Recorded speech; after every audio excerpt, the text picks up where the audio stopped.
Ταμψάκος, το παλικάρι της Γεφιάς. Θα είμαι στα ποτρούμια. Άλλη ευγενία με πρόδωσες.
Καλά τραγουδήσαμε, καλά τα είπαμε, θα ήταν ακόμα καλύτερα να είχαμε και λίγο κόσμο. Το αφεντικό. Κάνεις την ατραπούλια.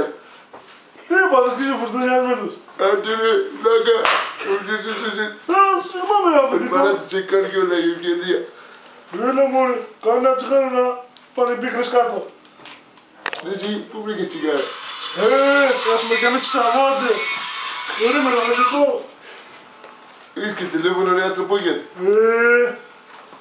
Έκανα ένα μεροκάματο και το πήρα. Δεν και τα πολύσιμα τίποτα καλή. Τίποτα. Τι είπατε την ευγενία ρε αφεντικό. Άστα μου να στα λέω, να στα πω για μένα. Σου εύχομαι να μην την πατήσει. Σου την πήρε άλλος. Τα αργιώνεις. Έλα μωρέ, μα ψόλο ήταν κι αυτή. Τι είπε ρε, τι είπε ρε. Συγγνώμη αφεντικό. Συγγνώμη, χαίρομαι να σου το πω. Μου τι είδα, ποιος θα το ξαναπείς. Εντάξει, συγγνώμη αφεντικό. Γενιά, την αγαπάω ρε. Την έχουμε στην καρδιά μου. Εντάξει, και εμείς Θα αγαπήσαμε. γυρίσει, πού θα πάει, θα γυρίσει. Και εμείς αγαπήσαμε αφεντικό. Στο στραπούλι. Πάμε να πάρουμε τον Τάτσο να φύγουμε. Πού πάμε. Να πουλήσουμε κανένα χανί. Πάμε να την κάνουμε. Αφεντικό.